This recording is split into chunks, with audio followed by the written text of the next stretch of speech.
महाशिवरात्रि के विषय में भिन्न भिन्न मत हैं। कुछ विद्वानों का मत है कि आज के ही दिन शिवजी और माता पार्वती विवाह सूत्र में बंधे थे, जबकि अन्य कुछ विद्वान ऐसा मानते हैं कि आज के ही दिन शिवजी ने कालकूट नाम का विष पिया था, जो सागर मंथन के समय समुद्र से निकला था। ज्ञात है कि यह समुद्र मंथन देवताओं और असुरों ने अमृत प्राप्ति के लिए किया था। एक शिकारी की कथा भी इस त्योहार के साथ जुड़ी हुई है कि कैसे उसके अनजाने में की गई पूजा से प्रसन्न होकर भगवान शिव ने उस पर अपनी असीम कृपा की थी। कहानी नेशन में हम एक पौराणिक कथा सुनाने जा रहे हैं, जो शिव पुराण में भी संकलित है। प्राचीन काल में किसी जंगल में एक गुरुद्रुह नाम का एक शिकारी रहता था, जो जंगली जानवरों का शिकार करता तथा अपने परिवार का भरण पोषण किया करता था।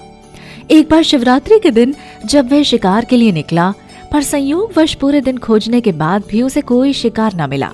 उसके बच्चों, पत्नी एवं माता पिता को भूखा रहना पड़ेगा, इस बात से वह चिंतित हो गया। सूर्यास्त होने पर वह एक जलाशय के समीप गया और वहां एक घाट के किनारे एक पेड़ पर थोड़ा सा जल पीने के लिए लेकर चढ़ गया, क्योंकि उसे पूरी उम्मीद थी कि कोई न कोई जानवर अपनी प्यास बुझाने के लिए वहां जरूर आएगा। वह पेड़ बेल पत्र का था और उसी पेड़ के नीचे शिवलिंग भी था, जो सूखे बेल पत्रों से ढके होने के कारण दिखाई नहीं दे रहा था। रात का पहला प्रहर बीतने से पहले एक हिरणी वहां पर पानी पीने के लिए आई। उसे देखते ही शिकारी ने अपने धनुष पर बाण साधा। ऐसा करने में उसके हाथ के धक्के से कुछ पत्ते एवं जल की कुछ बूंदें नीचे बने शिवलिंग पर गिरी और अनजाने में ही शिकारी की पहले प्रहर की पूजा हो गई। हिरणी ने जब पत्तों की खड़खड़ाहट सुनी तो घबराकर ऊपर की ओर देखा और भयभीत होकर शिकारी से कांपते हुए स्वर में बोली, मुझे मत मारो। शिकारी ने कहा कि वह और उसका परिवार भूखा है, इसलिए वह उसे नहीं छोड़ सकता। हिरणी ने वादा किया कि वह अपने बच्चों को अपने स्वामी को सौंपकर लौट आएगी, तब वह उसका शिकार कर ले। शिकारी को उसकी बात का विश्वास नहीं हो रहा था। उसने फिर से शिकारी को यह कहते हुए अपनी बात का भरोसा करवाया कि जैसे सत्य पर ही धरती टिकी है, समुद्र मर्यादा में रहता है और झरनों से जल धाराएं गिरती रहती हैं, वैसे ही वह भी सत्य बोल रही है। क्रूर होने के बावजूद भी शिकारी को उस पर दया आ गई और उसने जल्दी लौटना कहकर उस हिरणी को जाने दिया। थोड़ी ही देर बाद एक और हिरणी वहां पानी पीने आई। शिकारी सावधान हो गया, तीर साधने लगा और ऐसा करते हुए उसके हाथ के धक्के से फिर पहले की ही तरह थोड़ा जल और कुछ बेलपत्र नीचे शिवलिंग पर आ गिरे और अनायास ही शिकारी की दूसरे प्रहर की पूजा भी हो गई। इस हिरणी ने भी भयभीत होकर शिकारी से जीवन दान की याचना की, लेकिन उसके अस्वीकार कर देने पर हिरणी ने उसे लौट आने का वचन यह कहते हुए दिया कि उसे ज्ञात है कि जो वचन देकर पलट जाता है, उसका अपने जीवन में संचित पुण्य नष्ट हो जाया करता है। उस शिकारी ने पहले की तरह इस हिरणी के वचन का भी भरोसा कर उसे जाने दिया। अब तो वह इसी चिंता से व्याकुल हो रहा था कि उनमें से शायद ही कोई हिरणी लौट के आए और अब उसके परिवार का क्या होगा। इतने में ही उसने जल की ओर आते हुए एक हिरण को देखा। उसे देखकर शिकारी बड़ा प्रसन्न हुआ। अब फिर धनुष पर बाण चढ़ाने से उसकी तीसरे प्रहर की पूजा भी स्वतः ही संपन्न हो गई। लेकिन पत्तों के गिरने की आवाज से वह हिरण सावधान हो गया। उसने शिकारी को देखा और पूछा, तुम क्या करना चाहते हो? वह बोला, अपने कुटुंब को भोजन देने के लिए तुम्हारा वध करूंगा। वह मृग प्रसन्न होकर कहने लगा, मैं धन्य हूँ कि मेरा यह शरीर किसी के काम आएगा। परोपकार से मेरा जीवन सफल हो जाएगा, पर कृपा कर अभी मुझे जाने दो, ताकि मैं अपने बच्चों को उनकी माता के हाथ में सौंप कर और उन सबको धीरज बंधाकर यहाँ लौट आऊं।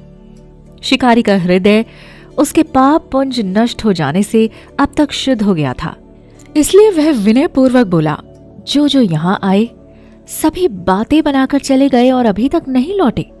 यदि तुम भी झूठ बोलकर चले आओगे तो मेरे परिजनों का क्या होगा? अब हिरण ने यह कहते हुए उसे अपने सत्य बोलने का भरोसा दिलवाया कि यदि वह लौट कर ना आए तो उसे वह पाप लगे जो उसे लगा करता है, जो सामर्थ्य रहते हुए भी दूसरों का उपकार नहीं करता।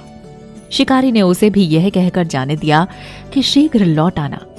रात्रि का अंतिम प्रहर शुरू होते ही उस शिकारी के हर्ष की सीमा न थी, क्योंकि उसने उन सब हिरण हिरनियों को अपने बच्चों सहित एक साथ आते देख लिया था।